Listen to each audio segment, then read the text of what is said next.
Hi there, and welcome to T Transitions, the podcast for women who've taken the leap to build a life abroad. I'm Farah Baker. And I'm Rose Davenport, and we are your hosts. This show is all about the real stuff, the highs, the lows, the why am I even doing this or why am I even here, and everything in between. Right. And for me, tea has always been that little pause in the chaos, a moment to breathe, to reflect, and also to feel grounded.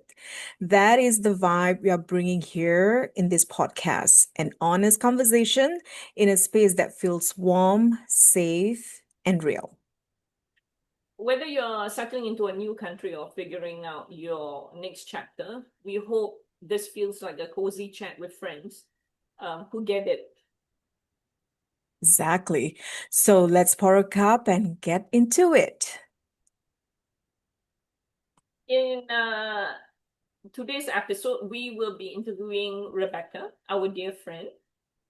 She's a mom of two boys who are Grown, yeah, grown boys. grown young man. So we understand and we know your history. You were a flight attendant before you came to this country. Tell us a little bit about that journey.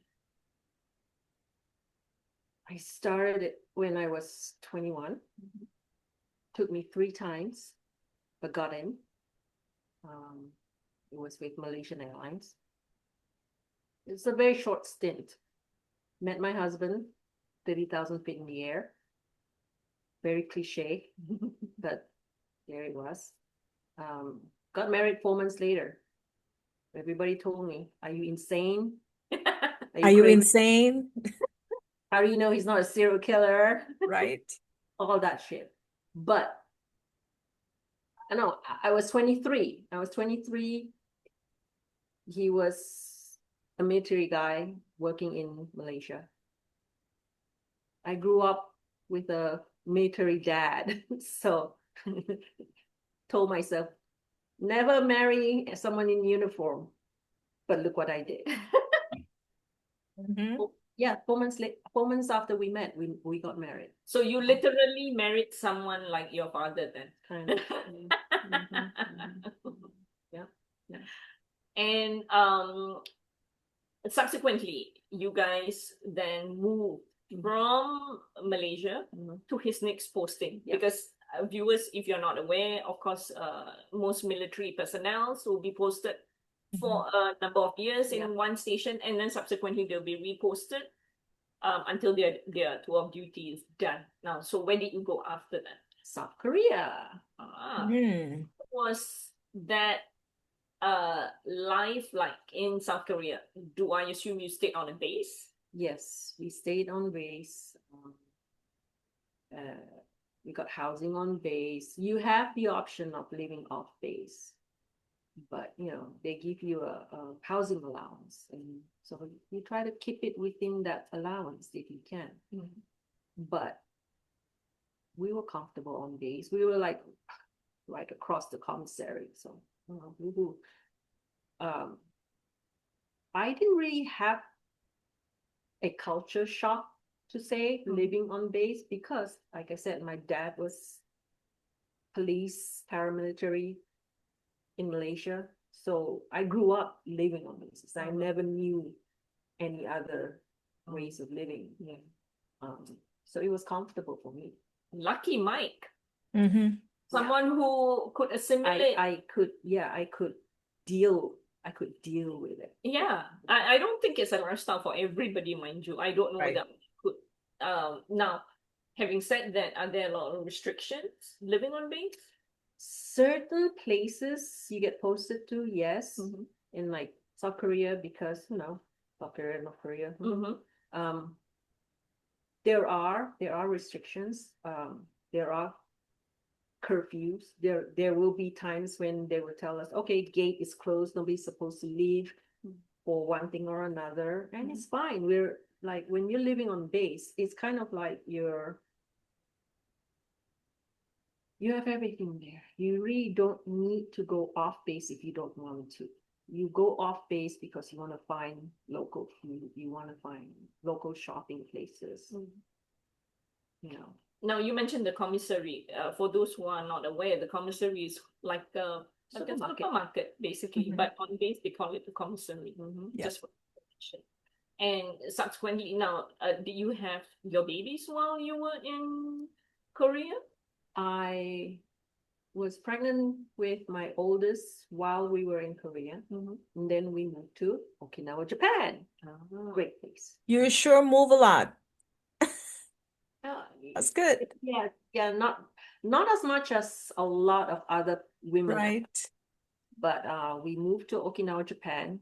That was our next station. And my oldest was born there. He lived there for about close to 2.5 years before we moved back to the States. And that became my first taste of living in the United States, because living on bases, American military bases, is you have a little bit glimpses of life living in America, little bits, and then you come back to the States and you're like, here you go.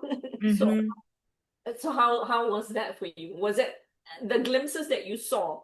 Did they give you enough preparation? Yes, or an dealing with Americans, because when I was in South Korea, I volunteered.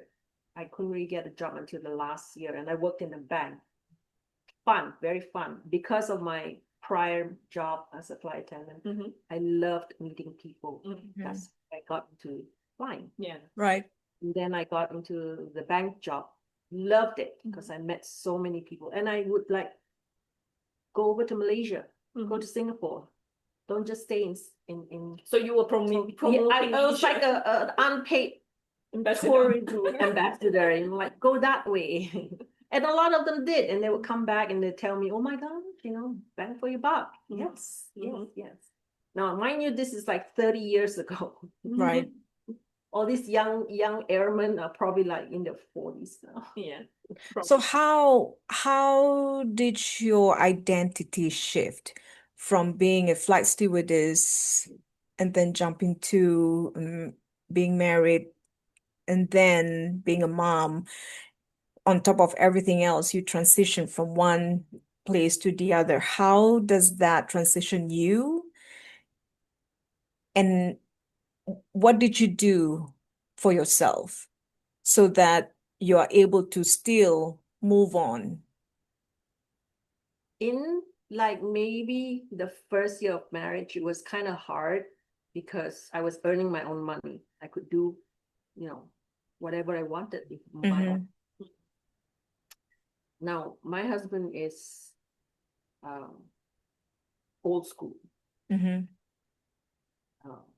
Like, if I earn enough, you just stay home and take care of the kids. You want to work, fine. But if you don't want to work, also fine. It's not like we're starving. So we made that decision when we would have kids, that I would stay home and take care of the kids, because childcare is expensive. Right. Agree. Anywhere in the world, you can ask them, childcare is expensive. So I read something, even before my child was born, even before my son was born, the first 5 years, you're your child's teacher. You shape them how they view the world. And yeah, I told him, I said, if we ever have children, yes, I will stay home and take care of them until they go to school. And then what I want to do. But by the time we came back here to the States, kind of got comfortable being a domestic engineer. That's a new word. Love the title. I love self-title. I call myself a housewife, because you're not just a housewife. You do everything. Yeah. Not to say I was comfortable in like, oh, I have a support system financially. No, I love doing stuff around the house. Mm. I became really like a Mm. domestic engineer. Like really, I fix everything. I learned how to fix everything. I can attest to that. She has 3 men at home. She's the one fixing the bathroom, okay? Love it. So how do you then adjust the rhythm of being a mother, being the DIY in a new country? I think it was easier. Mm. Now, when I got married, when I was, when I started becoming a mom I was first time mom at 26. I left Malaysia when I was 23. Everything was taken care of. Mhm. My mom did everything. I didn't know how to cook. Did not even know how to cook rice. Mm. Knew that the rice came out of the cooking The rice. the rice cooker. But I Click. really had my hands in it. Yeah. Right. Because again, I lived at home even when I was a flight attendant. I lived at home. So my mom took care of everything. So I'm like, that was the culture shock for me. Thrown into cooking, cleaning, everything. I had to learn all that. Right. But I think because growing up, like I said, my dad, we living on base and all that stuff. You have to, as a military child, you have to get used or you have to adapt real quick. Very fast, yeah. So I adapted. Mm. I adapted. Brought my boys up. And I see this as my job because my husband would work. Mhm. He would leave the house at 5:30, get home about 3-4 o'clock. Yeah. My job is to take care of the house. Mhm. There's a balance there. Yep. You know? What's the biggest challenge though? The biggest challenge. The first 8 years Mm. coming back to the States, living here, I did not have any friends. Mm. I had acquaintances, Mhm.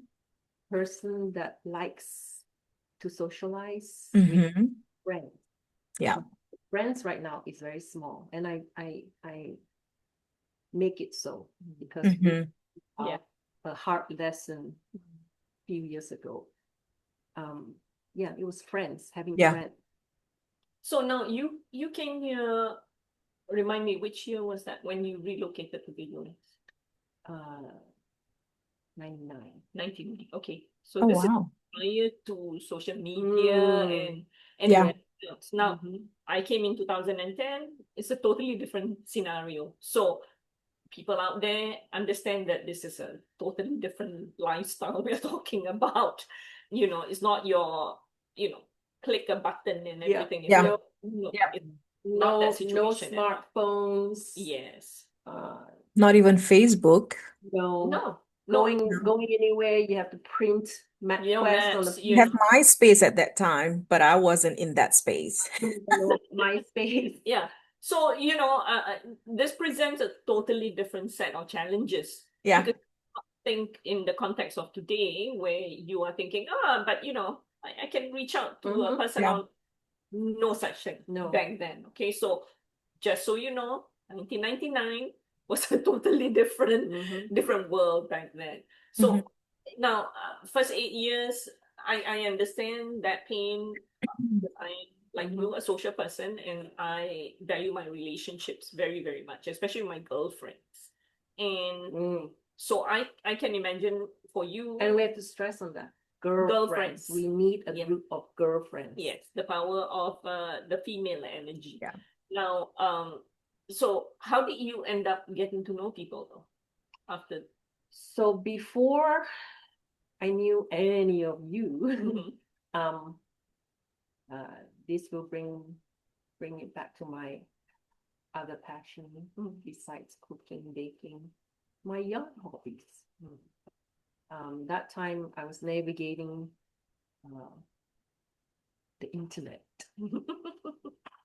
And somehow or other, I found something that said, oh, if you're interested in certain groups, join this online meetup group and you can find your niche, Yes. your people. And I found my knitting friends, my yarny heads. And they were my first group of friends. But because they were not, my kind, Asian. Yeah. So all we could talk about yarn. Yeah. So I would consider then crocheting, you're a good baker. So cooking, baking, kind of, because being a stay-home mom, that seemed to be the repeat chores, right? Do these hobbies feel like a form of relief or a form of self-care or self-expression for you? Self-care, more like self-care. I really, really missed the food from back home. Call, before smartphones, I would like, we have the phone cards. I would like, okay, this month I would call my mom and like what recipes I need, and I just write down, like old school. And then nowadays WhatsApp, Right. call up my mom, hey, how do you cook this, how do you make that? So back then, no, I want my comfort food. I learned. I just call up my mom. Yeah. And then YouTube started. Yeah. And I learned from that. Everything I learned on online. She's very good at that, mind you. You She's tell, very resourceful. how do you do this? She'll go to YouTube. That's why she's the Yeah. NPT. She'll go to YouTube, figure it out, and then tell you, see, it can be done. Okay. So, Agree. from your hobbies, you have made it into a little business. A little side hustle. Yes, a little side hustle. Rebecca bakes, she crochets, she knits, and she sells. So it in turn becomes a source of income for you. And just so you know, she pets it for me as well. So she is multitasking, okay? She's a multitasker, I would say. So never assume that she cannot turn anything into a business. I think if she put her heart More to like it. multi-talented. Yes, she is. Yes, she is, So now, from my understanding as well, your younger son, Nico, was diagnosed slightly on the spectrum, right? Now, this is back in which year again? So he's a 2001 baby. He was born 8 days before 9/11. And he was born in Rhode Island, up north. So he's the only one that never lived on any basis, because my husband retired from the military life about a year or so before he was born. But when we could tell he was a little bit different by the time he never really talked, never really like baby talk, never really jibber jabber like little toddlers. And like toddlers would point something, talk. Never. You just go, Never thought anything of it until he went to school. The first year he went to school, he was 6 years old, first grade. 9 months, all I did was like 5 days of the week, I would cry like maybe 3-4 times of the week, because I would get feedback from teachers, or call from the school. He would always be in trouble for something or other. But it was never, he came to learn that he had to have his own space. So read up about it. Oh, okay. But as parents, you really don't want to like admit that your child has something going on. And then he ran away from school in second grade. Oh, And Second grade yes. champion. Yeah. And this time he was in another school. Oh. We really liked the principal, and she helped us move him from Mm. the school. Because I can say the first school never really gave him any assistance, any support. It's just bad. He's just bad. You know? They didn't figure out that there was something wrong with him at all. No. So of course we never knew there was something going wrong. And so the second grade, he ran away from school one day, and his principal took us aside and said, "You need to get him assessed. Yeah, you really need to do this because there's something going on." First person, teacher, principal, you know, like that told us, not that he is bad or anything like that. He's always in trouble. No. And we got him assessed and found out that the doctor, the child psychiatrist, interviewed both my husband and I, and we came to the conclusion, oh goodness, oh yeah, okay. Both sides of our family, I have a sibling who's kind of like that. Okay. My husband, his formative years, he was like that, you know, and people never knew that ADHD or on the spectrum. So they diagnosed him as having ADHD, but not the, you know, like running around. No, not that kind. And he's like more like his focus. He can't focus. And on the Asperger's spectrum, but very functional. And through help of a little bit of medication and going to a child psychiatrist once a month, and a child behaviorist to show him how to channel his emotions. By the time he was in 5th grade, he asked me before going to school, before the start of school, said, "Can I not take the medication? I will try to do this on my own with what I've learned in school and from the child behaviors." He said, "Sure, because you're just there to support them." Yeah. And I didn't want him to be on medication the whole that time. And it worked. It worked. Good. And like Mom, he has a small group of friends. And his small group of friends really knew him, knew his flaws, everything, and supported, and still was his friends. Yeah. And I know this young man until now. No, They're 24 this year, but I know this group of friends. Very, very grateful for them. But if you see him now, you won't think that he had all these problems back then. Right. That's what I like about there's a lot of pros and cons. Yeah. But what I like about it is they have a lot of support for families with kids like him. He's like on the mild side. Yeah. There are lots of kids out there who are like really that support. They do it in the school. They assist and they help them all the way up to high school. And then even when they go to college, you have kids, you know. And that's what helped him when he went to college. Now he has a girlfriend. But has motherhood taught you about being patient, about being resilient? Oh, yes. Especially with that one, with the second one. Yeah. That's why we always say, like, thank goodness my oldest was born first. Yeah. But maybe not, because it made us like, oh, this is easy. Easy until Yeah. yeah. Agree.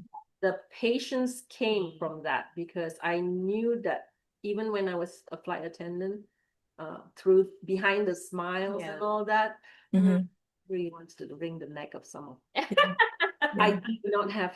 So hard for me to control my emotions. Yeah. But as a mom, when I became a mom, oh my goodness, the patience level. Mm. Ah, So, if you could go back and speak to your younger self, I guess fresh out of your training classes during your airline days, and then what you went through to date, what would your advice to your younger self would be? I looked through the questions that you gave me as The generic questionnaire? Uh-huh. with the price and without. I looked at that. I looked at that question and I thought to myself, every decade was different. When I was in my 30s, I would say my 20s, something different. 40s, something different. Now I'm in my 50s, totally something different. Yeah. But I think the gist of it is just do it. Don't be afraid. Because everybody was like, this all started because I said yes to my husband. Mm-hmm. Mm-hmm. If I didn't, where would I be now? I always think of that. I wouldn't have, I don't know what my life would be. Will But there be anything that you would want to do differently? In the context of how your life has unfolded, right? Uh-huh. no, because I always told myself I do not want to regret anything I've done. Mm. Because that would have made the rest of my past Mm-hmm. not important, but it was. To me, it was Yeah. because it shaped Yeah. the Who me you are. of today. Right. So I would say anybody out there who is thinking of getting married, who has been asked to marry somebody Mm. outside of your country. Yeah. I was 23. I was very, very I didn't think. She just jumped. Now that I'm a mom of a 23-year-old, I'm like, oh my God. And what if now, let's reverse that character. What if now your youngest one, who is 23, 24, come to you guys and say, I'm moving to Netherlands. Oh, Go. go. Yep. Like experience living outside of the country. Mm-hmm. Mom and dad would visit. Just know that we will be visiting. Be ready to have a bed for us. But go and try it out. Explore the world, adventurous. Because when they start traveling to see different things, they start to open their eyes and they start to open their hearts. That built a character in them. And this takes, unlike again, like my time when I first came here, 99, internet and all that stuff. You had to fly somewhere to experience. Mm-hmm. These days, a lot of the younger people, they experience other cultures, other lifestyle online. Yeah. There's no real life Interaction. Yeah. So all their ideas, all their thoughts are like kind of one-sided because it's they're following whoever they're following online, influences, right? So their ideas, their thoughts are all based on that person. One person. They don't have any experiences Yeah. of their own. So if, like you said, if my boys want to experience living somewhere else, go, because you will see it's not black and white. Yeah. You make up your own mind through experiences. Yeah. So with that said, with things that you have mentioned there, how do you continue to grow and evolve as a woman now that your boys are grown up? What is it for you now? My husband just retired last year. Party all day, all night. Woohoo! Just kidding. I mean, he does not get in my way these days. That's good. Or, I just pretend I'm counting myself. Kidding. If he sees this, just kidding, hon. Now it's just the two old folks. Aww. Yeah, he will probably do a lot more traveling in country because he got an Airstream and Nice. will be traveling around. Very And, good. Driving holidays. yeah, driving. Mm-hmm. But, don't have to worry about the boys anymore, the young men anymore. They can, as long as they don't set my kitchen on fire, I'm fine leaving them. But I don't know. I don't stay awake all night thinking, oh, what's going to happen next month or whatever. I know my house is getting renovated a lot these days because my husband is like nothing That's better. good. Small project is always good. DIY. Yeah. He just hands it to To a other contractor. people, to professionals. Awesome. Yeah, like I said, I don't stay awake all night thinking about the future right now because I rather live in the moment. Mm-hmm. Enjoy the moment. Yeah, I gotcha. We don't overthink it. Yeah. Yep. Like today, I like that the questions that you guys asked me about my military life, Mm-hmm. my son's Mm-hmm. And those are all untold stories. Those are real, And hopefully our listeners who are right now about to go through or in the midst of going through that, something similar, once they listen to your stories, at least to give them some inspiration, to give some hope that, hey, if that lady can do it, I can too, for the fact that today the technology is out there, the resources are out there. It's a lot more accommodating than back then. they have it a lot easier these Yeah. days. Yeah. I just want to point out that it was not a bed of roses Yeah. the whole time. Mm-hmm. If you get married to a foreign person, I don't think it's just a foreign person. If you get married, period, it's not gonna be all sunshiny, kisses every day type. Yeah. No, not a movie, not a drama. Exactly. You will go through. You will have fights. Fight. If your marriage is strong enough, you stay in there. Mm-hmm. Don't just have one little fight. Oh, I'm gonna get divorced. No, I'm gonna go back to my country. right. Yeah, that's just Oh, my own boat. Yeah. See you later. what Yeah. you will have fight. But again, like I said, it's not just to marry a foreigner. Yeah. Whoever you marry, you will have fights. I think the context in our situation is the fact that on top of having to deal with a marriage and adjustment, so adjustment in a new country, kind of like piles it on, you know. Okay, you're being married in your country, your support system is there. Yeah. When you thrown into another country, Yeah. you deal with, hey, this person you married and adjusting to a country. Yeah. It's a full ball game. You have to jump into it Yeah. with the notion that you have to learn to adapt. Yes. You are going into your choice. If you do marry a foreigner Yeah. and you have to live in their country, your choice. Yes. So you try to adapt as much to as much can be.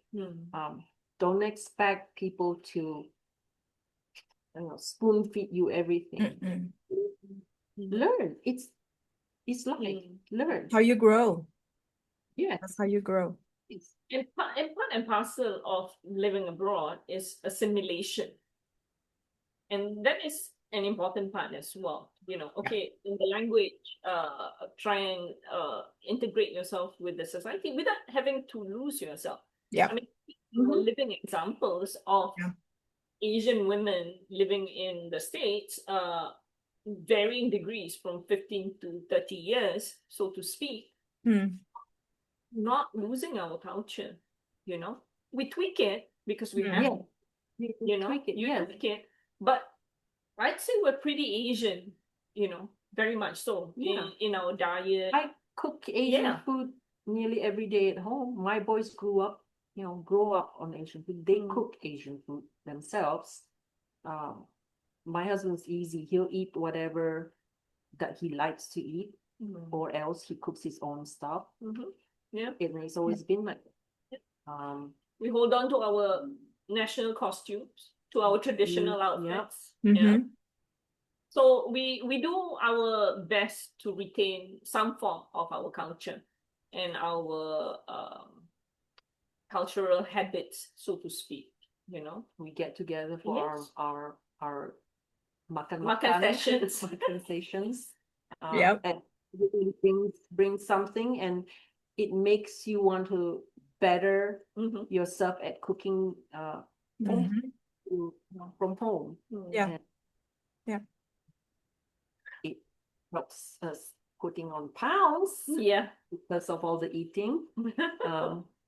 Excellent. Well, this is a great session to have you and for you, Becca, to share with us your stories. Pretty exciting. I'm so happy that the transition have been a successful one for you and your family. And with that said, we are come to time to wrap up our show. So Farah, would you like to do the closing? Well, thank you, Becca, for coming. Thank you. For tea with me. You're very welcome. If today's episode in any way hit home, we'd love if you could subscribe, leave a quick review, or share it with someone who might need to hear this. It affects everyone, for those who choose to relocate. That's how we keep growing this space and connecting with more amazing women on their own journeys. Here at T Transitions, every voice matters and every story counts. The good, the bad, the ugly, as we say. Right. So wherever you are right now, we are cheering you on. Keep at it. Till then, we'll see you soon in the next chapter. See you then. Thank you. Thanks, Becca.